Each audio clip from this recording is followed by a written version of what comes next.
پتہ ہے ایک لڑکی کی بربادی اس وقت شروع ہو جاتی ہے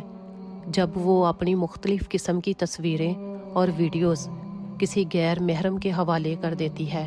اور پھر پوری رات فون پر حرام باتیں کرتی ہے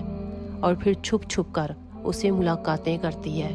اور پھر اپنی ماں کو دھوکہ دیتی ہے، اپنے باپ کے ساتھ جھوٹ بولتی ہے، بھائیوں کے ساتھ گیم کھیلتی ہے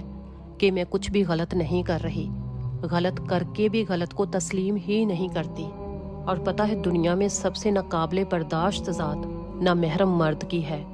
وہ تمہیں برباد کرنے کے تمام طریقے جانتا ہوتا ہے۔ پہلے تو وہ تمہارے پیچھے بھاگے گا، محبت کے بڑے دعوے کرے گا اور تمہارے ساتھ وقت بھی گزارے گا،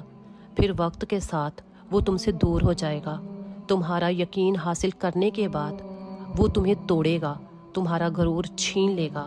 اور تمہاری روح پر گہرے گھاؤ لگائے گا۔ تمہارا دل زخمی کرنے کے بعد مرہم رکھنے کا وہ ناٹک بھی کرے گا، اور جب تم سنبھلنے لگو گی اور پھر شدید حملہ کرے گا،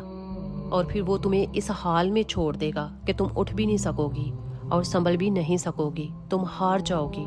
اور وہ اپنے ہاتھ صاف کر کے چلا جائے گا، اور پھر ایک دفعہ وہ پلٹ کر دیکھے گا اور کہے گا کہ ایسی عورتوں کا یہی انجام ہوتا ہے۔